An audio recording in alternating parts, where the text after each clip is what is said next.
राहत पहुंचाने के दृष्टिगत हमने मानव वन्यजीव संघर्ष में मृत्यु होने पर मृतक परिवार को दी जाने वाली धनराशि को 6 लाख रुपए से बढ़ाकर 10 लाख रुपए किया है।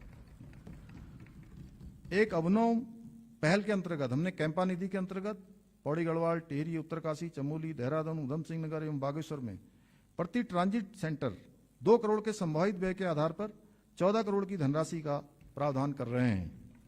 इसके अतिरिक्त एनिमल रेस्क्यू सेंटर के संचालन हेतु 5 करोड़ की धनराशि भी कैंपा निधि के अंतर्गत प्रावधानित की गई है। वन विभाग के अंतर्गत समग्र रूप से पूंजीगत मद में रुपए 131 करोड़ 68 लाख का बजट प्रावधान किया जा रहा है। अध्यक्ष जी, अब मैं संतुलन के चौथे अल्फाबेट यानी टी अर्थात तीव्र विकास के लिए सरकार द्वारा किए जा रहे प्रयासों की ओर आपका ध्यान आकृष्ट करना चाहता हूं। हमारी सरकार ने अवस्थापना विकास को प्राथमिकता दी है। हमारा यह विश्वास है कि किसी भी राज्य के विकास की रीढ़ उसकी अवसंरचना होती है। तीव्र विकास के लिए हमारा यह संकल्प है कि प्रदेश की सड़क, ऊर्जा तथा आधुनिक अवसंरचना को नई गति और नई दिशा दी जाए। अध्यक्ष जी, हमने पूंजीगत व्यय में वृद्धि कर अवसंरचना में निवेश बढ़ाया है, जो आने वाले वर्षों में सतत विकास की नींव को और मजबूत करेगा। इसी का परिणाम है कि वर्ष 2019-20 में यह आंकड़ा लगभग 5,000 करोड़ था, जो पिछले 2 वित्तीय वर्षों में लगभग 11,000 करोड़ हो गया। इस वर्ष भी हम पूर्व वर्षों की तुलना में अधिक पूंजीगत व्यय करने की दिशा में आगे बढ़ रहे हैं। जहां सड़क पहुंचती है वहां अवसर पहुंचते हैं, वहां भविष्य पहुंचता है। पहाड़ों में सुरंगों, पुलों और आधुनिक ढांचे के साथ साथ आज हमारा राज्य दूर दराज के इलाकों को विकास की मुख्यधारा से जोड़ रहा है। डबल इंजन सरकार के दम पर हम आने वाले वर्षों में उत्तराखंड के दूरस्थ क्षेत्रों तक रेल पहुंचाने और लास्ट माइल कनेक्टिविटी सुनिश्चित करने के लिए आशान्वित हैं। अध्यक्ष जी, हमारी सरकार के कार्यकाल में लोक निर्माण विभाग के तत्वावधान में अनेक महत्वपूर्ण योजनाएं पूर्ण की हैं। यहाँ कुछ योजनाओं का मैं उल्लेख कर रहा हूँ। कोटद्वार के अंतर्गत चिल्लरखाल सिगड्डी कोटद्वार पाखरो मोटर मार्ग 1 से 12 किलोमीटर का सुदृढ़ीकरण पूर्ण किया गया है। इस योजना के पूर्ण होने से सिगड्डी से किशनपुर, झंडी चौड़, हल्दूखाता, मोटा ढांग, दुर्गापुरी, नींबू चौड़ एवं कोटद्वार की लगभग 80,000 की आबादी को सुरक्षित एवं सुगम यातायात की सुविधा प्राप्त हो रही है। मोटा ढांग के निकट मालनी नदी पर 325 मीटर सेतु और खो नदी पर सुरक्षात्मक कार्य भी संपन्न हो चुके हैं। सेतु के पुनर्निर्माण और सुरक्षात्मक कार्य पूर्ण होने से स्थानीय निवासियों तथा सिद्धबल्ली मंदिर को आने जाने वाले श्रद्धालुओं को सुरक्षित यातायात का लाभ प्राप्त हो रहा है। चमोली में जुम्मा से द्रोणागिरी तक 16 किलोमीटर मार्ग और सेतु का निर्माण पूर्ण किया गया है। पोखरी कर्णप्रयाग मार्ग का सुधारीकरण पूरा किया गया है, जो चारधाम यात्रा का वैकल्पिक मार्ग है। मार्ग एवं सेतु निर्माण कार्य पूरा होने से दूरस्थ पर्वतीय एवं सीमांत जनजातीय क्षेत्र को सुगम आवागमन की सुविधा प्राप्त हुई है। भवाली बाईपास पार्ट 1 में सिपरा नदी पर 30 मीटर लंबे सेतु का निर्माण कार्य पूरा हो चुका है, जो कैंची धाम में लगने वाले जाम से मुक्ति दिलाएगा। मंच तामली मार्ग, धूनाघाट, रीठा, तलाड़ी मार्ग के सुधारीकरण कार्य पूर्ण हो चुके हैं। रानीबाग, भीमताल, पंचेश्वर मार्ग का सुधारीकरण कार्य पूर्ण हुआ। सितारगंज में शक्ति फार्म, पड़ा गांव और नकुलिया मार्गों का सुधारीकरण पूर्ण कर लिया गया है। लोक निर्माण विभाग के तत्वाधान में अनेक महत्वपूर्ण परियोजनाएं गतिमान हैं। इस क्रम में ऋषिकेश में लक्ष्मण झूला के पास 132.30 मीटर लंबे बजरंग सेतु, अल्मोड़ा में NH 109 से नए कलेक्ट्रेट और मेडिकल कॉलेज तक मार्ग का चौड़ीकरण, बाजपुर में जैतपुर धनोरी मार्ग का सुधारीकरण और उधम सिंह नगर में नगला किच्छा मार्ग को 4 लेन में बदलने का कार्य, गदरपुर दिनेशपुर हल्द्वानी मार्ग का निर्माण, चमोली में नंदप्रयाग नंदानगर मार्ग और थराली देवाल बाढ़ मार्ग का सुधारीकरण कार्य उल्लेखनीय है। बेताल घाट नैनीताल में दूनीखाल से रातीघाट मार्ग पर कटान का कार्य पूर्ण हो चुका है। दीवारों कलमट का कार्य प्रगति पर है। पौड़ी गढ़वाल के यमकेश्वर में गंगा नदी पर 150 मीटर लंबे सिंगटाली सेतु का बहुप्रतीक्षित पुल के निर्माण की प्रक्रिया भी गतिमान है।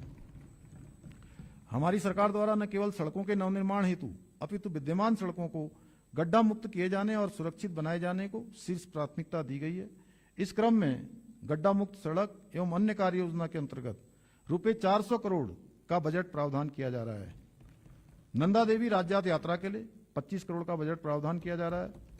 लोक निर्माण विभाग के अंतर्गत समग्र रूप से पूंजीगत मद में लगभग रुपए 2,501 करोड़ 91 लाख का बजट प्रावधान किया जा रहा है। गांव की कनेक्टिविटी के लिए पीएमजीएसवाई योजना अत्यंत महत्वपूर्ण है। पीएमजीएसवाई योजना के अंतर्गत पूंजीगत मद में रुपए 1050 करोड़ का बजट प्रावधान किया जा रहा है।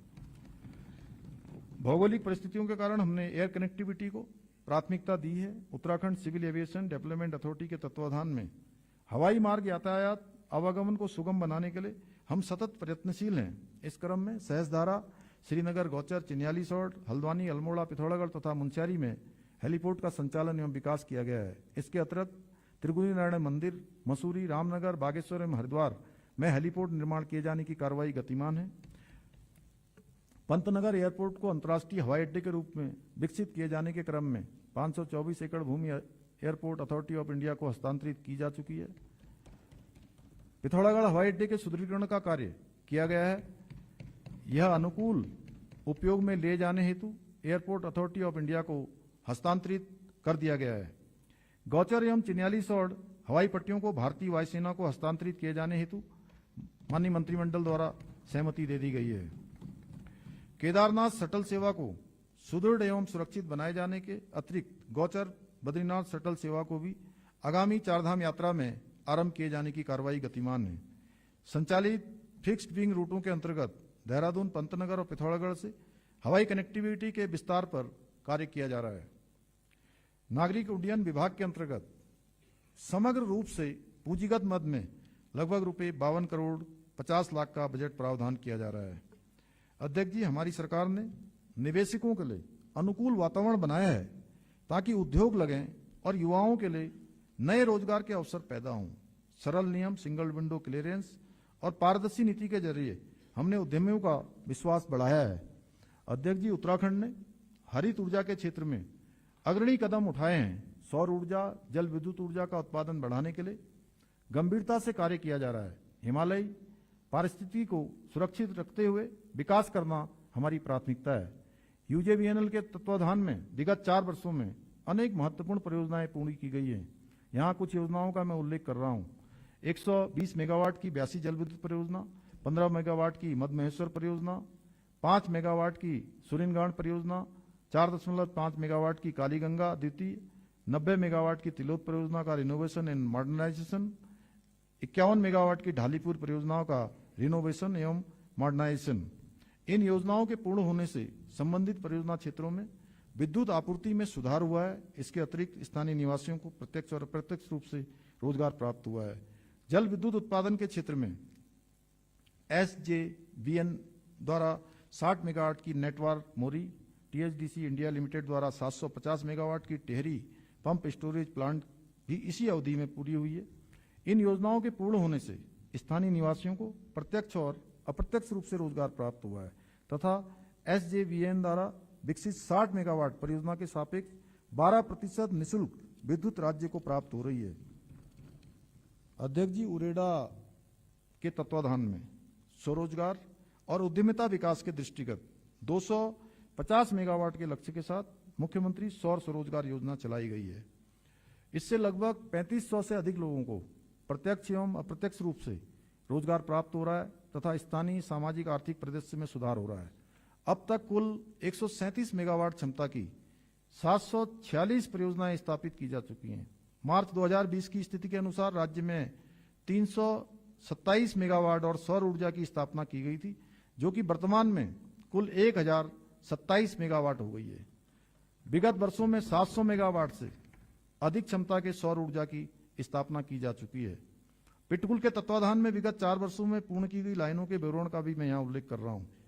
132 किलो वोल्ट की पदार्था से चिला पारेषण लाइन, 220 किलो वोल्ट की जाफरपुर टीएसएस रुद्रपुर रेलवे पारेषण लाइन, 132 किलो वाट की Laksar Cavendish line, 132 kilo watt की double circuit Kashipur Bajpur line द्वितीय सर्किट लाइन, 220 किलो वोल्ट की बरम जोलजीबी पारेषण लाइन तथा 132 किलो वोल्ट की बिंदाल पुरकुल लाइन है।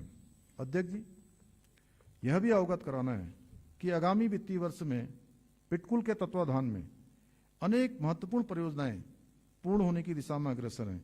मैं यहाँ कुछ योजनाओं का उल्लेख कर रहा हूँ। 220 किलो वोल्ट की जीएसआई उप स्थापना सेलाकोई देहरादून, सेलाकोई उप संस्थान पर 220 किलोवोल्ट की खोदरी झाझरा लीलो लाइन, 132 किलोवोल्ट की जीआईएस उप संस्थान आराघर उप संस्थान पर 132 किलोवोल्ट माजरा लाल तप्पड़ लीलो लाइन, 132 किलोवोल्ट जीआईएस उप संस्थान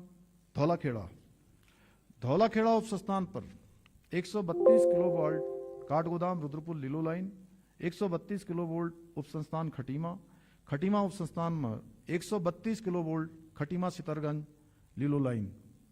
अध्यक्ष जी, ऊर्जा विभाग के अंतर्गत समग्र रूप से पूंजीगत मद में रुपए 1,609 करोड़ 43 लाख का बजट प्रावधान किया जा रहा है।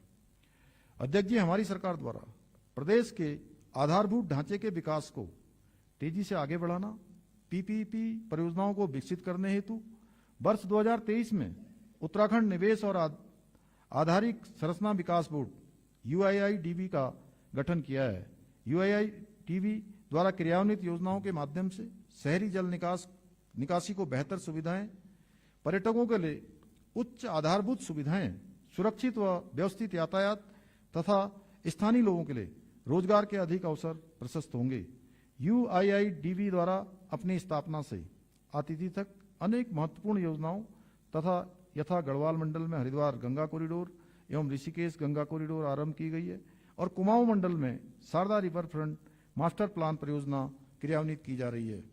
हरिद्वार गंगा कॉरिडोर के अंतर्गत रोडी बेलवाला एडमिन रोड निर्माण, सतीकुंड पुनर्विकास एवं हरकी पैड़ी पुनरुज्जीवन योजना, ऋषिकेश गंगा कॉरिडोर के अंतर्गत त्रिवेणी घाट का विकास, चंद्रभागा पैदल पुल का निर्माण योजना तथा शारदा रिवर फ्रंट परियोजना के अंतर्गत शारदा घाट पुनर्विकास परियोजना, किरोड़ा नाला योजना व सिटी ड्रेनेज योजना क्रियान्वित की जा रही है।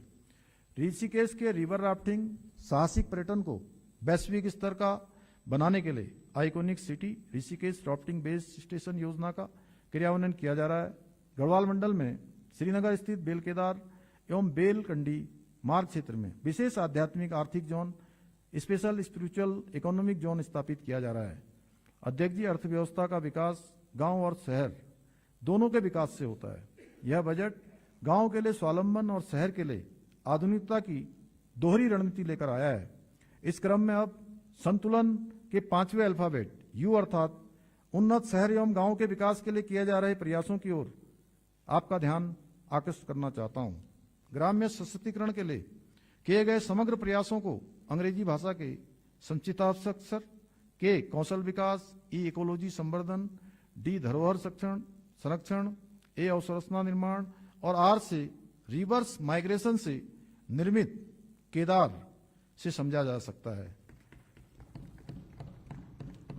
इस प्रकार निर्मित परिवेश से गांवों में आर्थिकी का विस्तार हो रहा है, लोग अपनी जड़ों से जुड़ रहे हैं और यह परिवर्तन ग्राम्य जीवन में एक नए परिवेश, मंगलकारी एम, अवसरयुक्त ए, नवोन्मेषी एन, आध्यात्मिक ए और सांस्कृतिक गतिविधियों एस अर्थात मानस के लिए सशक्त प्रेरणा है।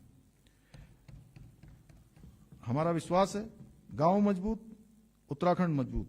ग्राम स्तरीय अवसंरचना व पंचायतों को सशक्त बनाने के दृष्टिकोण से विभिन्न विभागों यथा ग्राम विकास, पंचायती राज विभाग, महिला सशक्तिकरण एवं बाल विकास विभाग, स्वास्थ्य विभाग, प्राइमरी शिक्षा विभाग आदि के अंतर्गत संचालित योजनाएं तथा अवसंरचनाएं उल्लेखनीय हैं।